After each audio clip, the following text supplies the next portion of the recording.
Bonjour, nouvel épisode de la Semaine internationale. Qu'est-ce qui s'est passé cette semaine? Alors, bien sûr, il y a la livraison de chars à l'Ukraine, mais j'en reviendrai dans une vidéo spéciale sur l'Ukraine lundi prochain. Ce qui a marqué les esprits, c'est le sommet pour le 60e anniversaire du traité de l'Élysée, le traité franco-allemand. Le chancelier Scholz est venu à Paris, conseil des ministres communs franco-allemands, et une belle cérémonie à la Sorbonne où on a chanté les louanges du couple franco-allemand. Non, je crois qu'on ne peut plus utiliser le terme de couple. Depuis la réunification, eh bien, les choses ont changé. D'ailleurs, ce sont les Français qui utilisent le terme de couple, les Allemands, eux, ne le font jamais. Il y a eu beaucoup de brouille, de motifs de brouille entre la France et l'Allemagne, et ce sommet était là pour montrer que, au contraire, malgré les différends, il y avait une unité retrouvée. Mais en fait, l'histoire de la France et de l'Allemagne, c'est toujours un peu cela, dès le départ d'ailleurs, parce que, il ne faut pas l'oublier, on signe le traité de l'Élysée entre De Gaulle et Adenauer, mais lors de la ratification, le Bundestag met un addendum disant que l'essentiel de la sécurité de l'Allemagne passe par l'OTAN et non pas par la France et l'Allemagne réunies. Et finalement, aujourd'hui, on a toujours un peu ce doute, est-ce que l'Allemagne ne regarde pas un peu plus vers l'OTAN du fait de la guerre en Ukraine par rapport au désir traditionnel de la France de plus travailler sur l'autonomie stratégique européenne. Donc en fait, des divergences entre la France et l'Allemagne, elles ne sont pas nouvelles, elles ont toujours existé. Il est vrai que le rapport de force a changé depuis la réunification, et disons depuis le début de ce siècle surtout, parce que l'Allemagne est beaucoup plus performante économiquement que la France, qu'elle n'a pas un déficit commercial mais des excédents commerciaux, qu'elle ne connaît pas le chômage, alors que la France a été très longtemps marquée par un chômage de masse et que la croissance est plus forte. Mais le modèle allemand, le modèle économique est remis en cause parce qu'elle ne pourra plus s'approvisionner en gaz bon marché auprès de la Russie. Et donc, chacun doit un peu redéfinir son rôle. L'Allemagne va augmenter ses dépenses militaires. Il est tout à fait possible que d'ici 5 ans, les dépenses militaires allemandes soient plus importantes que les dépenses militaires françaises. Mais néanmoins, l'armée française restera, pour des raisons d'ancienneté, d'expérience, plus performante que l'armée allemande, parce qu'elle est habituée au terrain.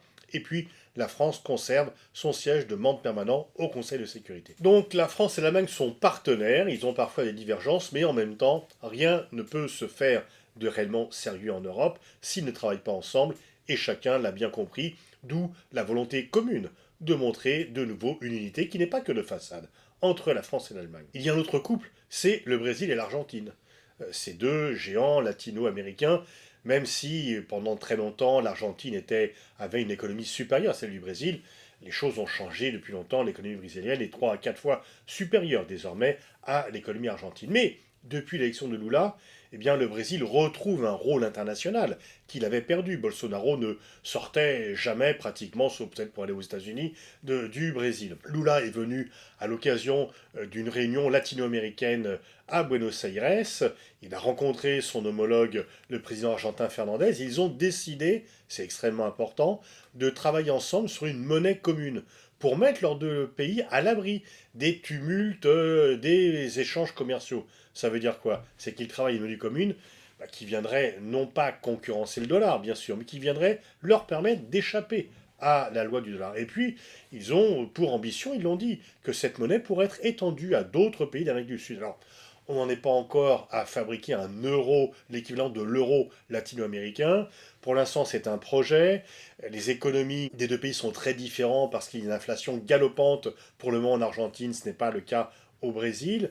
Mais il est quand même, c'est un signal de plus. On voit que, y compris deux pays qui sont dans l'orbite traditionnelle des États-Unis, réfléchissent à échapper à la loi du dollar. On est encore loin du projet aux actes, mais c'est intéressant de le noter. Autre visite, c'est celle du ministre des Affaires étrangères russe, Sergei Lavrov, en Afrique du Sud. On sait que l'Afrique du Sud a refusé de sanctionner la Russie, ni même de la condamner, parce que l'Afrique du Sud se souvient que du temps de l'apartheid, c'est Moscou qui soutenait ceux qui luttaient contre l'apartheid, tandis que les Occidentaux, eux, soutenaient trop longtemps, très longtemps, le régime sud-africain. Et que donc on a, non seulement ils ont bien accueilli Sergei Lavrov, ce qui est déjà toutes les capitales n'accueillent pas comme cela Sergei Lavrov, mais ils ont même décidé des manœuvres communes de leur marine, des manœuvres entre les marines russes, chinoises et sud-africaines. Alors, La majorité des Sud-Africains sont d'accord avec cela. Certains protestent en disant, en plus, elles vont commencer un an après le début de la guerre. La date, le symbole sont très mal choisis. Mais néanmoins, c'est décidé. Et donc, c'est incontestablement une victoire pour la Russie au moment où elle connaît des désagréments du fait des livraisons d'armes occidentales à l'Ukraine. Et puis, puisque nous sommes en Afrique, continuons, remontons un peu le continent pour arriver au Burkina. Les responsables burkinabés ont donné un mois, pas un jour de plus, aux militaires français pour quitter le Burkina. Il y a 400 militaires français des forces spéciales et il se passe au Burkina à peu près la même chose que ce qui s'est passé au Mali, même si la présence française est pourtant moins forte. Mais des militaires ont pris le pouvoir. Ils commencent eux aussi à lorgner du côté de la Russie et donc ils veulent demander aux Français de partir. Les Français ont dit qu'ils vont partir parce qu'il n'y a pas grand-chose d'autre à faire.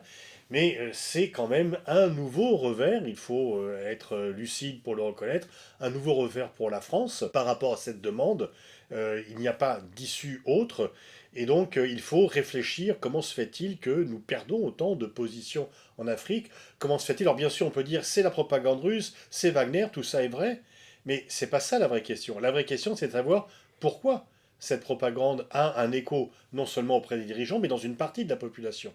Et donc il faut vraiment réfléchir à l'image que l'on donne et ne pas se contenter de lutter contre les effets, mais bien de réfléchir aux causes. Ce qui manque trop souvent, parce que sinon, quand on ne réfléchit pas aux causes, les choses ne s'arrangent pas, elles continuent de se détériorer.